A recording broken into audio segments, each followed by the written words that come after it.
할렐루야. 저를 따라서 한번 고백해 보실까요? 예수님 때문에 행복합니다.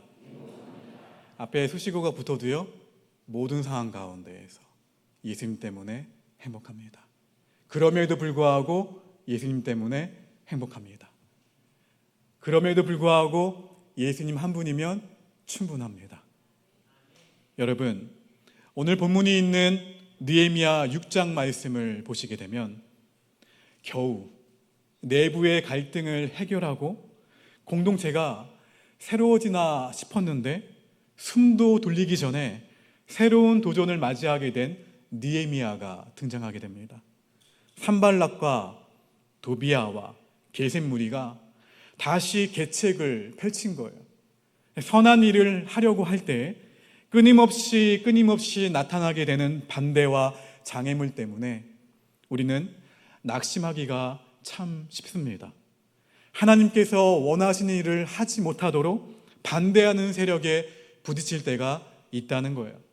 반대하는 이유가 나의 나약함이나 아니면 나의 잘못 때문이라면 그 허물을 인정하고 잘못을 바로 잡고 나의 연약함을 훈련해서 다시 시작하면 되지만, 그렇지 않을 때에는 주변의 반대 때문에 그 반대를 분별할 필요가 있다는 것이죠.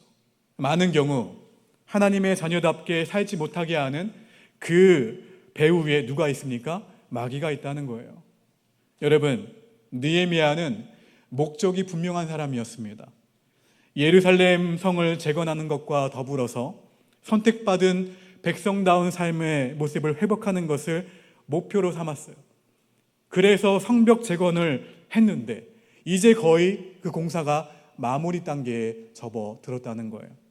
성문에 문짝만 달면 끝나는 상황이었는데 그 시점에서 산발락과 도비야의 새로운 공격이 시작이 되었다는 거예요.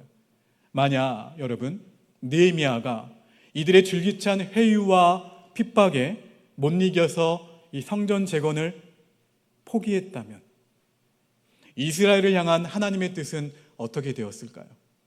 그러나 느헤미야는 넘어지지 않고 극복해서 하나님의 뜻을 결국에는 이루어 드렸습니다. 마귀는 성도가 성도답게, 교회가 교회답게 되는 것을 방해하는 방법을 너무나도 잘 알고 있습니다.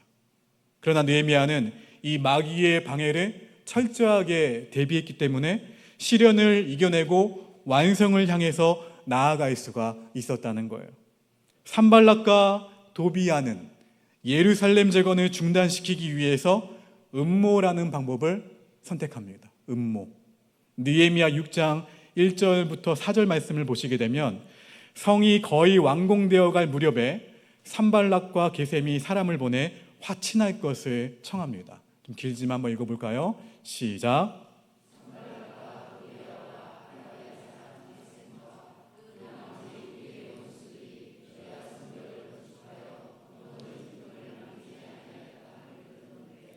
그때는 내가 아직 성문에 문짝을 달지 못한 때였더라. 산발락과 게셈이 내게 사람을 보내어 이르기를, 오라, 우리가 오노 평지 한 촌에서 서로 만나자 하니 실상은 나를 해하고자 함이었더라. 내가 곧 그들에게 사자들을 보내어 이르기를, 내가 이제 큰 역사를 하니 내려가지 못하겠노라. 어찌하여 역사를 중지하게 하고 너희에게로 내려가겠느냐 하매, 그들이 4번이나 이같이 내게 사람을 보내되 나는 꼭 같이 대답하였더니. 이제까지 산발락과 도비야는 비난과 조롱이라는 방법을 사용했어요. 그렇게 느헤미야를 공격했지만 이번에는 음모라는 방법을 택했습니다. 진짜 의도는 감추고 허울 좋은 내용으로 미혹해 하는 것이죠. 그들이 내민 겉포장은 타협이었습니다. 타협에는 원칙이 있죠. 타협하기 전에 목적이 같은지 확인해야 돼요.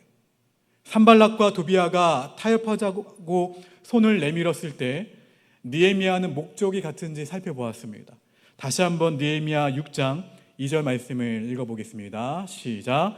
산발락과 게셈이 내게 사람을 보내어 이르기를, 오라, 우리가 오노 평지 한 촌에서 서로 만나자 하니 실상은 나를 해하고자 함이었다. 실상은 나를 해하고자 함이라.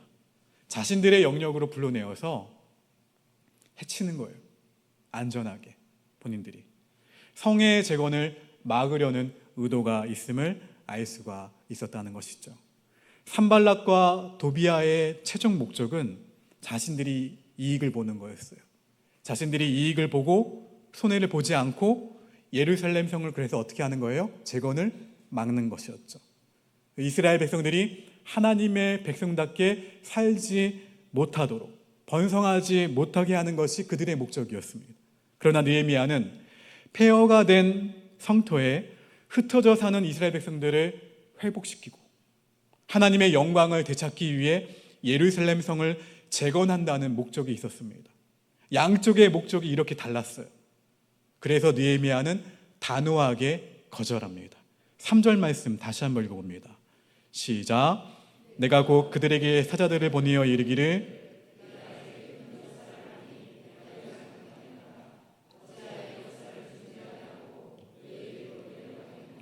여러분, 이처럼 마귀의 교활한 타협과 음모는 성경의 곳곳에서 찾아볼 수가 있습니다. 대표적인 출애굽 사건을 보게 되면 모세가 바로에게 찾아가서 이스라엘 백성을 보내라는 하나님의 명령을 전하는 장면이 나와요. 바로는 들은 채도 하지 않죠. 그러다 파리 재앙을 겪은 후에 바로는 이렇게 이야기합니다. 내가 너희를 보내리니 너희가 너희 하나님 여호와께 광야에서 희생을 드릴 것이나 너무 멀리는 가지 말라. 그런즉 너희는 나를 위하여 기도하라. 타협안을 내놓습니다. 무슨 말입니까? 예수님을 믿어도 너무 열정적으로 믿지 마라. 교회는 나가도 그냥 주일에만 나가라. 새벽 기도처럼 힘들고 불편한 것은 하지 말아라. 하루가 피곤하지 않냐. 종교가 마음의 위로만 주면 되는 거 아니냐? 모두 다 같은 말이에요. 신앙생활에 너무 몰입하지 말라는 거죠. 하나님을 믿고 하나님을 사랑하는 인격적 교제로서의 신앙생활이 아니라 일반적인 사회 통념에 거슬리지 않는 취미로서의 종교생활에 머물라는 이야기예요. 여러분, 우리처럼 마귀의 목적을 분별할 수 있어야 돼요. 바로는 또 메뚜기 재앙 후에 남녀노소 그리고 소와 양을 데리고 가겠다는 이스라엘의 요구에 누구만 가서? 남자만 가서 여호와를 섬기고 오라 말합니다. 믿으려면 너 혼자 믿으라. 내 배우자와 내 자녀들도 다 생각이 있어. 그리고 선택할 권리가 있으니 신앙을 강요하지 마라. 가족들까지 끌고 들어가는 것은 그들의 인권을 침해하는 일이다. 언뜻 그럴듯하게 들리죠. 사실 가족에게 예수님을 전하는 것은 너무나 힘든 일입니다. 그러나 우리가 여러분 잊지 말아야 할 것은 이것이 영혼의 문제라는 엄연한 사실이에요. 가족의 영원한 생명이 걸려있는 문제인데 부담 없이 자율에 맡겨도 될까요? 나의 자녀들이? 나의 남편이? 나의 아내가? 가장 소중한 예수님을 내가 전할 수 없다면 나는 진정한 가족도 진정한 사랑도 아니라는 거예요. 차라리 신앙에 확신이 없다고 말하는 편이 더 솔직한 고백입니다. 9번째 재앙인 흑암의 재앙이 임하자 바로는 뭐라고 이야기 안 하면 다 나가라. 단 너희의 양과 소는 두고 가라 말합니다. 조건을 계속 어떻게 합니까? 계속 붙이죠. 끝까지 타협을 요구하고 있습니다. 이 말은 너가 예수 믿는 것은 너의 자유이나 물질과 시간까지 희생하지는 말아라. 예수님을 우리가 그리스도로 믿으면 분명히 구원을 얻습니다. 이것은 하나님의 약속으로 법적인 거예요. 그러나 구원과 함께 자아관과 인생관, 가치관과 세계관이 총체적으로 변하지 않으면 세상에서 빛과 소금으로 살아갈 수 없다는 거예요. 세상의 선물이 되는 교회가 될 수가 없다는 이야기입니다. 매주 교회에 와서 열심히 봉사하고 기도하고 열심히 하지만 실제 삶 가운데에서 물질과 시간을 사용하는 데에는 하나님의 말씀보다 세상의 흐름을 기준으로 삼는다면 그 사람이 예수님을 믿는 사람일지라도 역사를 변화시킬 사명자는 될 수가 없다는 거예요.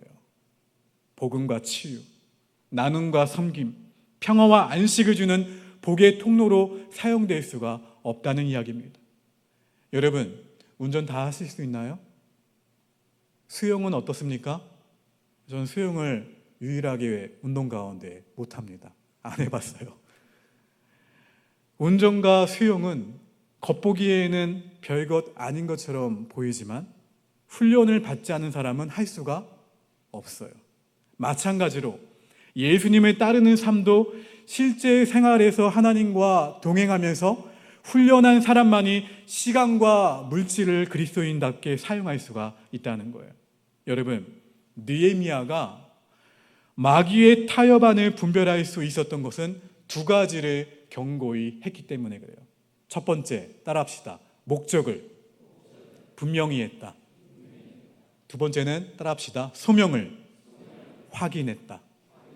두 가지가 중요했어요. 이것을 견고하게 붙잡고 있었어요. 목적을 분명히 한 것과 소명을 확인한 거예요.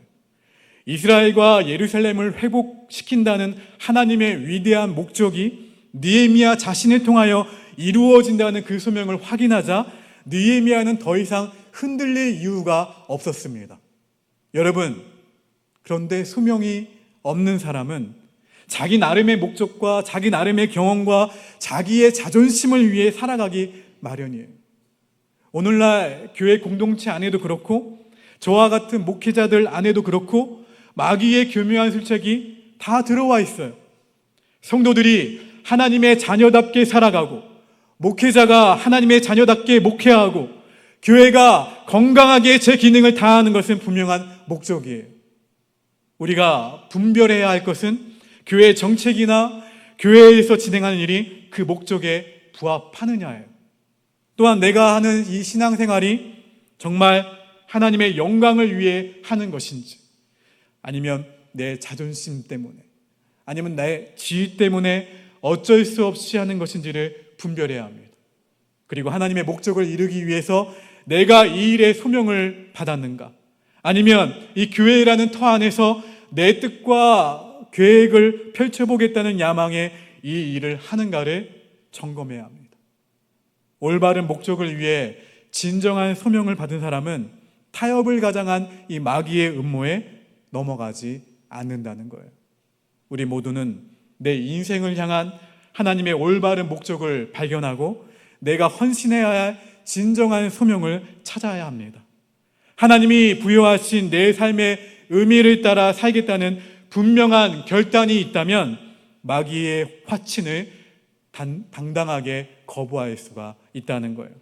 여러분, 몇 번이나 오늘 본문을 보게 되면 읽었던 4번이나 간청하는데도 느헤미야가 반응이 없자 산발락과 도비아는 중상모략이라는 방법을 또 택합니다.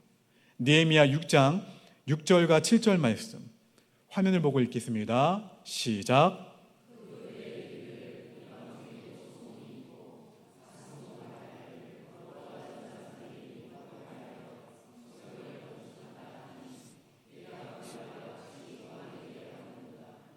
또 내가 선지자를 세워 예루살렘에서 너를 들어 선전하기를 유다의 왕이 있다하게 했으니 지금 이 말이 왕에게 들리지라. 그런즉 너는 이제 오라 함께 의논하자 하였기로. 이렇게 제안을 하죠. 그다음 일부러 편지를 어떻게 했냐면 또 밀봉하지 않았어요. 누가 보라고요? 사람들이 보라고. 편지를 전달하는 과정 가운데에서 사람들이 읽고 소문이 퍼져나가도록 교묘한 중상모략을 펼쳤습니다. 만약 이 소식이 왕의 귀에 들어간다면 느헤미야는 사실을 밝히기 위해 왕궁으로 돌아가야 됐어요. 느헤미야가 왕궁에 다녀오기 위해 자리를 비우면 성벽 재건의 공사도 중단이 되었을 것이고 호심탐탐 기회만 노리던 산발락과 도비아는 이스라엘 백성이 하나님의 백성다운 삶을 살지 못하도록 만들 수 있었다는 거예요. 참으로 강교한 방법이죠. 이런 방법에는 어떻게 할 도리가 없습니다. 자신의 명예에 흠이 가거나 지위를 위협하는 일에 무신경한 사람은 아무도 없어요. 저부터도 그러한 상황이 생긴다면 내가 이런 이야기까지 들어가면서 할 필요가 있을까? 여기서 그만두면 되지 하고 한 발 물러서게 될 거예요. 마귀의 전략이 성공하는 순간이 되겠죠. 중상모략과 비방을 당하면 너무나 억울해서 사람들을 만나서 직접 해명하고 싶은 것이 일반적인 사람들의 마음입니다. 만약 느헤미야가 이 계략에 말려들어서 소문을 잠재우려고 동분서주 뛰어다녔다면 성벽 제거는 훨씬 더 미뤄졌을지도 모릅니다. 그러나 느헤미야는 이렇게 행동을 합니다. 당신이 말한 것은 사실이 아니에요. 당신이 마음대로 생각해서 꾸며낸 것뿐입니다. 이렇게 분명하게 사실을 말하고 어디 앞에 나아가게 되냐면 하나님 앞에 나아가게 됩니다. 오늘 본문 14절 말씀 다시 한번 읽어봅니다. 시작.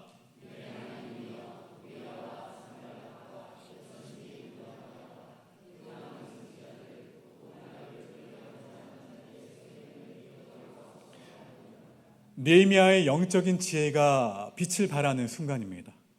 중상모략은 몇 가지 사실을 약간 어떻게 합니까? 삐딱하게 해석하되 단언하진 않아요. 그리고 모호하게 이야기를 흘린다는 특징이 있습니다. 사람들의 입에 오르락 내리락 하면서 이야기에 무엇이 붙나면 살이 붙어요. 살이 붙어서 처음보다 더 심해지고 나중에는 기정 사실이 되어버립니다. 그러나 소문의 근원을 추적해서 처음에 이야기를 꺼낸 사람을 붙들고 물어보면 뭐라고 이야기합니까? 대부분 그러한 이야기는 한 적이 없다라고 발뺌을 해요. 그 사람이 시작한 삐딱하고 모호한 이야기에 살이 붙고 확정적인 결과가 붙으면서 처음과는 사뭇 다른, 그러나 당사자에게는 큰 피해를 입힐 수 있는 소문이 되었으니 원하는 결과를 얻어놓고 책임은 회피하는 교활한 사람이 되는 거예요. 바로 산발락과 도비아의 작전이 이거였어요. 여러분, 살아가면서 이러한 작전에 마련될 필요가 없다는 이야기입니다. 아닌 것은 분명하게 아니라고 말하셔야 돼요. 밝히되 느헤미야처럼 누구에게로 나가야 돼요? 하나님 앞에 나아가야 된다는 거예요. 우리 힘으로 중상모략하는 사람을 감당할 수 없습니다. 그리고 그 가정에 참여한 수많은 사람들은 더더욱 어찌할 수가 없어요. 누가 해결해 주셔야만 돼요? 하나님이 해결해 주셔야만 됩니다. 이러한 일을 당할 때에는 이리저리 뛰어다니면서 시간을 낭비하지 말고 사실이 아닌 것은 아니라고 분명히 밝히고 맡겨진 그 일, 사명을 더욱 열심히 하며 하나님 앞에 나아갈 수 있는 저와 여러분 모두가 되기를 주의 이름으로 축원합니다. 성경은 에베소서 4장 29절 말씀에서 이렇게 이야기합니다. 화면을 보고 읽겠습니다. 시작. 무릇 더러운 말은 너희 입 밖에도 내지 말고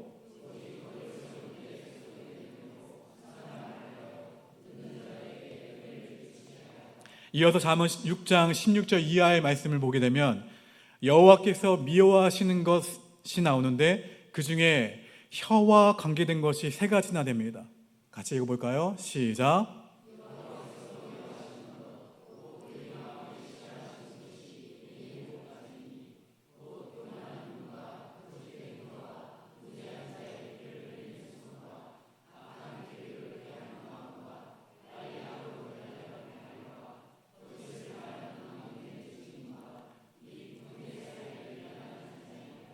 예닐곱 가지 하나님이 미워하시는 것 가운데 그 가운데 세 가지가 혀와 관련된 거예요. 거짓된 혀, 거짓을 말하는 망령된 증인, 이간하는 자. 교회 안에도 여러 가지 이야기가 난무합니다. 듣는 말마다 쫓아다니면서 사실을 확인하고 변명을 할 수가 없다는 거예요. 느헤미야처럼 사실이 아닌 것은 아니라고 말하고 객관성을 유지하려고 애쓰면서 하나님 앞에 문제를 들고 나아가기를 바랍니다. 하나님, 만약 잘못이 있다면 저를 징계하시고 제가 깨닫게 해주십시오. 그러나 하나님께서 진정 원하시는 일을 방해하기 위하여 마귀가 괴계를 쓰는 것이라면 하나님의 일을 이룰 수 있도록 저를 강하게 해주십시오. 여러분, 옆 사람에게 고백합시다. 기도밖에 없습니다. 뭐가요? 영적으로 이기는 길은 기도밖에 없다는 거예요. 길을 쓰고, 방법 알려드릴게요. 길을 쓰고 말리려는 그 일을 더욱 열심히 하는 게 이기는 거예요. 아시겠죠? 그렇죠? 느헤미야 6장을 계속 살펴보면 느헤미야 6장 10절과 11절에 이번에는 종교적인 옷을 입은 협박이 나오는 것을 볼 수가 있어요. 산발락과 도비아는 선지자 스마야에게 거짓 예언을 하게 합니다. 느헤미야여, 당신이 오늘 밤 공격당할지도 모릅니다. 산발락과 도비아가 자객을 보내 오늘 밤 느헤미야 당신을 죽일 것이니 성전으로 피하셔야만 됩니다. 성전에서 문을 걸어 잠그고 나와 함께 같이 기도합시다. 얼마나 그럴듯해 보이나요? 선지자가 위험을 예고하면서 성전에서 기도하지 않은데 느헤미야가 거절할 이유가 아무것도 없었죠. 실제로 산발락과 도비아가 자객을 보내서 느헤미야를 죽일 가능성도 충분히 있었고 성전에 대해 잘 아는 선지자가 내놓은 제안이니 믿을만 하기도 했습니다. 그러나 느헤미야는 하나님의 말씀에 정통했던 사람이 느헤미야였어요. 율법에 있는 말씀들, 민수기 1장 51절 말씀 읽어보실까요? 시작.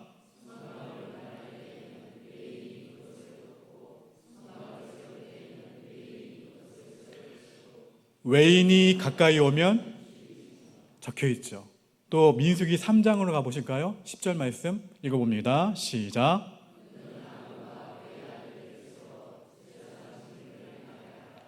외인이 가까이 하면 죽임을 당할 것입니다.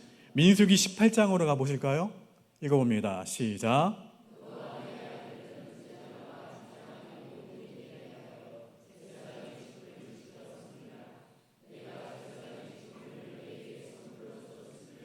거기 가까이 하는 외인은 죽임을 당할지니라. 이와 같은 말씀들은 성전에는 누구만 들어갈 수 있다는 거예요? 제사장. 그 외에 가까이 가는 사람들은 죽임을 당한다고 가르치고 있어요. 느헤미야가 만약 성전에 합당한 이유였지만 몸을 피했다면 율법을 어긴 것으로 죽임을 당할 근거를 제공하는 셈이었어요. 그러나 중요한 건 뭐냐면 하나님과 깊이 교제하고 하나님의 말씀에 정통했던, 하나님의 말씀을 잘 알았던 느헤미야는 아무리 위험하더라도 하나님의 말씀을 어길 수는 없었으므로 스마야에게 이렇게 답합니다. 느헤미야 6장 11절 말씀 읽어봅니다. 시작. 내가 이르기를 나 같은 자가 어찌 도망하며 나 같은 몸이면 누가 외소에 들어가서 생명을 보존하겠느냐. 나는 들어가지 않겠노라. 이후에 그리고 스마야가 뇌물을 받고 거짓 예언을 했다는 것을 느헤미야는 알게 됩니다. 여러분, 이를 통해서 우리가 알 수 있는 것 무엇입니까? 분별할 수 있도록 늘 하나님의 말씀을 마음에 두고 가까이 하시면서 새기게 되기를 주의 이름으로 축원합니다. 경험이나 상식이나 사람들의 기준으로는 분별할 수가 없어요. 마귀는 우리가 하나님의 자녀로서 올바른 자리에 서지 못하게 하려고 끊임없이 강교하게 우리를 유혹한다는 거예요. 거기에 나의 마음을 내어주면 무너지고 말아요. 바로 무너져요. 여러분, 더욱 기도와 말씀으로 하나님의 뜻을 분별할 수 있는 우리 모두가 되기를 주의 이름으로 축원합니다. 느헤미야에게 시험이 찾아온 것은 성이 완성될 즈음이었어요. 시험은 우리가 무언가를 어렵게 이뤄내고 완성할 시기에 찾아옵니다. 고린도전서 10장 12절 말씀에도 이렇게 기록되어 있죠. 그런즉 선줄로 생각하는 자는 넘어질까 조심하라. 이제는 든든히 섰다고 생각할 때 조심하라는 말씀이에요. 느헤미야의 지혜는 삶의 목적과 삶의 사명을 정립하고 중상모략의 사실로 대처하며 하나님께 나아가는 거였어요. 이 모든 것을 하나님의 말씀을 마음 가운데 새겼기 때문에, 하나님의 말씀을 가까이 했기 때문에 가능했습니다. 사랑하는 성도 여러분, 교회 앞으로 개설되는 성경 공부나 제자훈련을 통해 훈련받고 배우면서 묵상하세요. 말씀이 내 인생 가운데 흔들리지 않는 기준이 될 때 느헤미야처럼 분별할 수 있는 지혜를 얻을 수 있고, 나를 통해서 이루기를 원하시는 그 하나님의 뜻에 순종할 수 있다는 사실을 믿으시고, 무엇과 무엇으로요? 기도와 말씀으로 하나님의 뜻을 분별하게 되는 저와 여러분 모두가 되기를 주의 이름으로 축원합니다. 이 말씀 기억하시면서 함께 이 산지를 내게 주셔서 함께 고백합니다. 주님을 신뢰함으로, 주님을 의지함으로, 주님이 주시는 담대함으로 어떻게 해요? 큰 소리 외치며 나아가네.